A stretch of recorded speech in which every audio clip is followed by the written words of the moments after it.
Pemerintah menetapkan kenaikan pajak pertambahan nilai dari 11% menjadi 12%.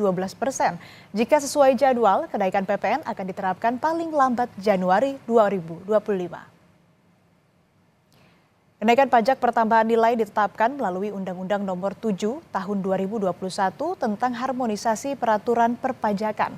Dalam belai tersebut dijelaskan, pemberlakuan PPN 12% melanjutkan penerapan tarif PPN 11% yang sudah berlaku sejak April 2022.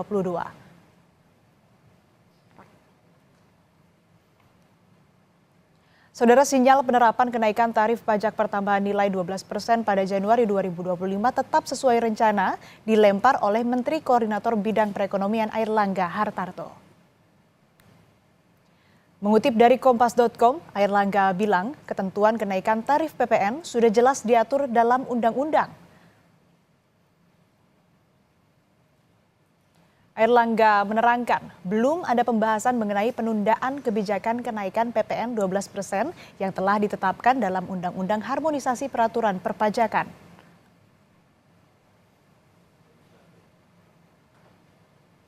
Kepastian mengenai pemberlakuan kebijakan kenaikan PPN 11% menjadi 12% akan dijabarkan pemerintah dalam pembacaan nota keuangan di DPR pada 16 Agustus 2024 mendatang. Dampak apa yang dirasakan oleh dunia usaha jika PPN naik menjadi 12% mulai Januari tahun depan? Lalu apakah akan berimbas ke harga barang di tangan konsumen? Kompas Bisnis saat ini sudah bersama dengan analis kebijakan ekonomi Asosiasi Pengusaha Indonesia atau APindo, Ajib Hamdani. Pak Ajib, selamat pagi, apa kabar? Selamat pagi Mbak Asri, sangat baik. Pak, sebelum kita nanti bahas soal wacana kenaikan PPN, saya ingin bertanya dulu. Saat ini pasca pandemi, sebetulnya seperti apa sih kondisi dunia usaha? Begini Mbak Asri, kalau kita lihat memang secara makro bahwa kelas menengah kita sedang mengalami tekanan yang luar biasa. Dan indikator lain menunjukkan bahwa daya beli masyarakat sedang turun. Sehingga perlu kita cermati bagaimana PPN. Dan kalau kita lihat Mbak Asri, bahwa PPN itu pada prinsipnya adalah pajak yang ditanggung oleh konsumen akhir. Artinya pajak PPN ini dikenakan kepada para masyarakat luas. Nah, ini yang menjadi catatan kita. Ketika kemudian dalam konteks ketika daya beli masyarakat turun, kemudian tarif PPN dinaikkan, maka ini akan kembali menjadi disinsentif fiskal buat masyarakat luas. Dunia usaha tentunya mengharapkan agar daya beli masyarakat bisa kembali naik dan itu dibutuhkan campur tangan dari pemerintah. Bagaimana kebijakan fiskal kita bisa mendorong bukan hanya kebijakan fiskal yang mengumpulkan uang buat negara, tapi kebijakan fiskal yang bisa mendorong pertumbuhan ekonomi dan bisa menopang daya beli masyarakat dengan baik. Karena kalau kita lihat Mbak Asri, bahwa di 2024 ini pemerintah punya ruang fiskal yang begitu sempit untuk memberikan topangan secara pragmatis misalnya nih dengan BLT dan lain-lain. Ketika memang pemerintah mempunyai ruang fiskal yang terbatas, seharusnya pemerintah bisa mendorong bagaimana daya beli masyarakat itu tertopang dengan baik sehingga ekonomi kembali bisa kondusif. Demikian Mbak Asri.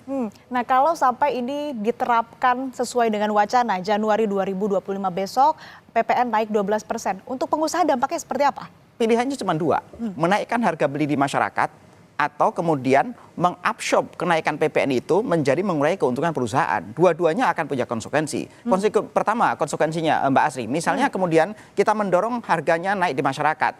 Tentunya kita melihat bagaimana daya beli masyarakat, apakah mereka mampu untuk membeli dengan kenaikan harga PPN tersebut. 11-12% itu cukup signifikan Mbak Asri. Atau kemudian pilihan kedua, kemudian ketika pengusaha punya pilihan untuk mengabsorb kenaikan tarif PPN itu menjadi HPP-nya atau harga pokok penjualan, maka tentunya juga tidak bagus untuk orientasi jangka panjang perusahaan karena dengan keuntungan yang berkurang, maka tentunya orientasi pengembangan bisnis ke depan juga akan berkurang. Artinya Mbak Asri, bagaimana pilihan yang dihadapi oleh dunia usaha akan sangat dilematis ketika tarif PPN itu dipaksakan naik oleh pemerintah. Jadi harapan kita sebagai dunia usaha dan maupun juga masyarakat luas tentunya adalah bagaimana pemerintah mengevaluasi ulang pelaksanaan ini berbicara masalah waktu pelaksanaannya aja. Karena kalau kita lihat ketika pemerintah kemudian memakai konsideran di pasal 7 ayat 1 tentang waktu pelaksanaan kenaikan tarif PPN ini sesuai dengan undang-undang HPP atau harmonisasi peraturan perpajakan, toh secara empiris Mbak Asri, Pemerintah juga pernah melakukan penundaan ini. Kalau kita bandingkan misalnya dengan pajak karbon misalnya. Pajak karbon di pasal 13 juga disebutkan bahwa itu harusnya naik dikenakan pada bulan April 2022. Tapi kemudian toh pemerintah bisa melakukan penundaan.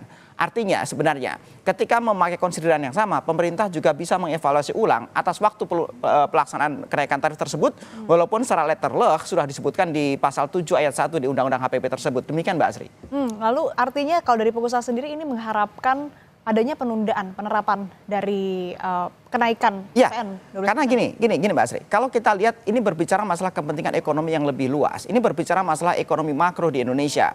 Indikator-indikator ekonomi kita sudah jelas menunjukkan Mbak Asri, bahwa produk domestik bruto Indonesia sebesar 21.893 triliun itu lebih dari 60% ditopang oleh konsumsi rumah tangga. Artinya kalau kemudian pemerintah juga ingin mempunyai target pertumbuhan ekonomi yang cukup agresif, bahkan kita lihat di tahun 2024 target pertumbuhan masih di angka konservatif 5,2%. Apalagi di tahun 2025 dan ke atas. Dan bahkan kalau kita lihat dari wacana-wacana yang berkembang serta narasi yang disampaikan oleh Prabowo Gibran bahwa pertumbuhan ekonomi akan ditarget lebih agresif, dikatakan di angka 7-8%. Tentunya membutuhkan daya beli masyarakat yang bagus. Tentunya membutuhkan bagaimana kelas-kelas menengah itu mendapatkan insentif yang terbaik. Dan kalau kita lihat memang datanya menunjukkan sejak tahun 2018 ke tahun 2023 ini lebih dari 8,5 juta orang itu turun kelas, Mbak Asri. Atau bahasa umumnya adalah kita ini rata-rata banyak yang mantap gitu, makan tabungan. Nah ini kan sebuah fenomena yang perlu kita cermati dengan baik. Pemerintah harus mendorong regulasi-regulasi yang pro dengan pertumbuhan. Kalau kemudian terlalu banyak insentif fiskal yang kemudian dalam konteks ini menjadi disinsentif ya. Karena ketika tarif pajaknya tentunya menjadi disinsentif. Satu sisi pemerintah ini secara moneter juga mereka, kita ingat bahwa dengan tingkat suku bunga 6,25% pun itu juga sudah cukup tinggi. Artinya begini Mbak Asri, dunia usaha tidak bisa berjalan secara alamiah. Dibutuhkan intervensi regulasi dari pemerintah sehingga ekonomi bisa bertumbuh dengan baik. Dibutuhkan intervensi regulasi yang pas dan presisi dari pemerintah sehingga bagaimana orientasi pertumbuhan ekonominya bisa lebih tercapai atau lebih achievable. Kalau kemudian kita mengandalkan daya beli masyarakat dan kemudian sedang turun, ditambah dengan disinsentif yang akan dipaksakan nanti pada tanggal 1 Januari, tentunya ini menjadi sebuah kontraproduksi dalam konteks ekonomi nasional. Demikian Mbak Asri. Kalau butuh ditunda, lalu kapan waktu tepatnya penerapan dari kenaikan tarif PPN ini diberlakukan? Kita cukup pakai indikator-indikator makro yang bersifat kuantitatif aja Mbak Asri. Misalnya ketika kelas menengah sudah naik, kemudian bagaimana kemiskinan kita sudah berkurang, bagaimana pengangguran kita berkurang. Banyak sekali indikator-indikator makroekonomi yang bisa dipakai sehingga kita bisa buat keputusan, oh daya beli masyarakat sudah kembali naik nih, oh kelas-kelas menengah sudah tekanannya sudah berkurang dan lain-lain. Kalau kondisi-kondisi itu sudah tercapai, maka saya pikir ketika terjadi kenaikan tarif PPN pun itu tidak akan terlalu menjadi masalah Mbak Asri. Atau misalnya begini, kalau misalnya pun pemerintah bersikeras menaikkan PPN pada tanggal 1 Januari 2025 itu, maka dunia usaha bisa memberikan masukan-masukan konstruktif lain bahwa dibutuhkan sebuah jalan tengah. Tapi poinnya adalah bagaimana menopang daya beli sehingga satu sisi masyarakat tidak terlalu terbebani, tapi dan sisi yang lain kemudian dunia usaha juga bisa berjalan dengan baik. Sebagai contoh Mbak Asri, misalnya pemerintah menaikkan penghasilan tidak kena pajak misalnya. Ini adalah salah satu contoh konkret dari pemerintah karena PTKP ini sudah lama tidak mengalami kenaikan. PTKP itu sederhananya begini Mbak Asri, penghasilan dari masyarakat luas yang mereka bebas dari pajak. Sederhananya bahasa seperti itu. Kalau sekarang angkanya di angka 54 juta per tahun atau ekivalen dengan penghasilan kira-kira di angka 4,5 juta rupiah. Nah, kalau misalnya PTKP-nya dinaikkan misalnya 100 juta, maka tentunya orang-orang yang punya penghasilan 8 jutaan mereka juga tidak perlu membayar PPh-nya. Dan kalau kita lihat siklus yang ada Mbak Asri, bahwa orang yang punya penghasilan seperti itu kan cenderung di kelas menengah bawah. Itu ketika mereka mendapatkan tambahan kemampuan karena pembebasan pajak misalnya, mereka akan kembali membelanjakan. Nah ketika uangnya dibelanjakan, kemudian ekonomi akan kembali berputar. Dan toh pemerintah tetap akan mendapatkan pajak PPN-nya karena belanjanya naik volumenya. Walaupun tarifnya sama-sama 11% misalnya. Artinya Mbak Asri, dunia usaha selalu ingin sebuah jalan tengah. Ketika pemerintah ingin secara aspek budgeternya ingin menaikkan penerimaan buat negara, tapi harus selalu diimbangi dengan insentif-insentif yang memberikan dukungan terhadap pertumbuhan ekonomi secara umum. Demikian Mbak Asri. Nah ini artinya memang kembali lagi harus melihat dari indikator makroekonominya. Betul, gitu. ya. Nah kalau ini mulai diterapkan Januari 2025 besok, sektor mana sih yang pertama paling kena Pak? gini, PPN itu untuk semua aspek yang kita konsumsi. Jadi sebenarnya kalau ditanya apa yang kena, ya semua aspek. Karena tentunya daya beli masyarakat turun. Sebagai contoh gini, kita mau mengkonsumsi apapun itu, maka dikenakan PPN.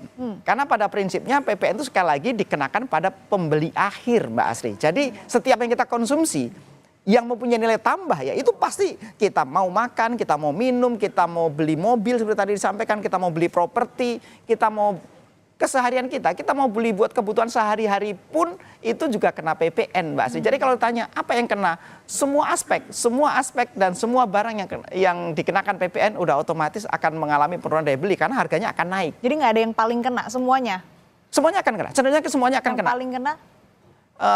Pasti consumer good ya, consumer good. Karena gini, consumer good yang bersifat fast moving, yang setiap orang akan menggunakan itu setiap hari. Karena sekali lagi orang akan mengurangi jumlah konsumsinya secara umum ya.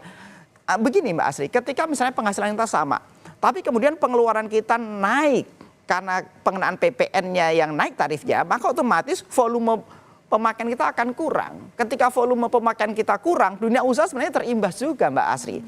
Dunia usaha misalnya mereka volumenya misalnya nih kita pakai ilustrasi angka mereka sebelumnya 1.000 piece misalnya. Maka kemudian ketika PPN-nya naik, konsumsi masyarakat turun, maka yang tadinya 1.000 hanya beli 900 gitu. Sehingga otomatis dunia usaha juga akan terdampak. Jadi walaupun PPN ini dikenakan kepada pembeli akhir, walaupun PPN ini dikenakan pada masyarakat luas, tapi tentunya dunia usaha akan terdampak karena kecenderungannya ketika asumsinya seperti paribus, asumsinya adalah masyarakat penghasilannya sama Mbak Asri, maka tentunya volume konsumsinya akan berkurang. Ketika volume konsumsi berkurang, dunia usaha juga akan terdampak. Dan secara ekonomi, secara agregat ini memberikan sentimen yang tidak positif. Kira-kira begitu Mbak Asri. Ya, semua sektor lah intinya. Semua sektor, ya, Pak. semua sektor. Lalu sejauh ini dari pengusaha sendiri sudah ada komunikasi dengan pemerintah? Komunikasi terus kita bangun sebenarnya. Bahkan kita sering memberikan masukan-masukan baik untuk peraturan-peraturan yang sudah keluar ataupun juga termasuk peraturan yang akan dikeluarkan. Ya termasuk komunikasi yang kita bangun melalui media seperti ini pun juga bagian dari komunikasi Mbak Asri. Karena pemerintah faktanya juga mereka pasti punya media monitoring. Problemnya adalah pemerintah akan mendengarkan masukan dari pengusaha atau enggak. Karena kita sebagai pelaku ekonomi itu melihat dan merasakan betul bagaimana daya beli masyarakat yang sering mengalami tekanan. Dan harapan kita sekali lagi pemerintah membuat sebuah jalan tengah yang terbaik. Apakah waktu pelaksanaannya ditunda ataukah berikan insentif fiskal di tempat yang lain? Demikian Mbak Asri. Lalu apa Pak kira-kira kebijakan pendamping ini yang bisa kemudian mengimbangi atau mampu melindungi daya beli saat kenaikan tarif PPN ini sudah berlaku? Kalau kemudian kita fokuskan pada kebijakan fiskal, begini Mbak Asri, Indonesia ini mempunyai tekanan fiskal yang begitu luar biasa. Dengan target belanja lebih dari 3.000 triliun tahun ini, dengan target pajak dan cukai itu di angka 2.300 triliun pun, kita masih harus utang kira-kira di angka 400 sampai 500 triliun. Kira-kira gambaran umumnya seperti itu. Artinya kalau kemudian pemerintah mau melakukan atau mendorong daya beli masyarakat secara konvensional misalnya dengan BLT, ruang fiskalnya sangat terbatas. Sehingga seharusnya pemerintah bisa lebih mengartikan bagaimana kebijakan fiskal itu dipakai untuk mendorong pertumbuhan ekonomi. Seharusnya pemerintah lebih mengartikan bagaimana kebijakan fiskal sebagai kebijakan reguleran atau pengatur ekonomi yang bisa mendorong daya beli masyarakat tanpa melalui BLT misalnya. Cukup kebijakan-kebijakannya jadi didorong. Termasuk kayak seperti tadi misalnya, ketika pemerintah mengalokasi membuat PTK, kita kembali ke contoh awal ketika penghasilan tidak kena pajak dinaikkan itu pun itu sudah bagian dari kebijakan fiskal yang bisa mendorong daya beli masyarakat. Atau misalnya masukan lain adalah pemerintah itu begini Mbak Asri, mereka mempunyai namanya belanja pajak atau tax cost. Tax cost itu tahun ini nggak kurang dari sekitar 300-an triliun. Kalau tidak salah nanti bisa diluruskan kalau angkanya kurang tepat. Nah, angka itu seharusnya lebih presisi untuk sektor-sektor yang bisa menjadi lokomotif penggerak gerbong-gerbong bisnis yang lain, menjadi lokomotif penggerak gerbong ekonomi yang lain. Jadi kalau tax cost itu tepat sasaran, saya pikir juga bisa menjadi pendorong ekonomi. Tax cost itu berupa misalnya, oke, PPN dinaikkan, tapi juga akan ada sektor-sektor yang sangat strategis untuk istilahnya itu, istilah teknisnya adalah pajak PPN-nya ditanggung pemerintah atau pajak DTP misalnya. Itu sekedar masukan-masukan Mbak Asri. Tapi poinnya adalah apakah pemerintah concern dengan daya beli masyarakat sedang turun dan akan memberikan insentif fiskal terbaik dan betul-betul memposisikan bagaimana pajak bukan hanya sebagai uang buat mengumpulkan uang buat negara, tapi pajak sebagai fungsi pengatur buat ekonomi. Kira-kira demikian Mbak Asri. Baik, artinya memang untuk menerapkan kenaikan tarif PPN ke 12% ini juga harus memperhatikan daya beli masyarakat yang kalau kondisinya saat ini kita lihat kan memang sudah turun ya, sedang turun. Sedang tidak mendukung. Artinya juga memang ini harus ada berbagai upaya yang dilakukan pemerintah untuk kemudian menjaga atau melindungi daya beli masyarakat. Salah satunya tadi mungkin yang sudah disebutkan oleh Pak Ajib, ini bisa menaikkan PTKP ya. Dan juga menerapkan tax cost yang tepat sasaran begitu supaya kemudian daya beli ini masih bisa terjaga dan kemudian kalau misalkan sudah waktunya tepat dan indikator makroekonominya sudah terpenuhi, ini barulah kemudian kenaikan tarif PPN 12% ini baru bisa diterapkan. Baik, terima kasih Pak Ajib Hamdani, analis kebijakan ekonomi Asosiasi Pengusaha Indonesia atau APindo telah bergabung bersama kami di Kompas Bisnis.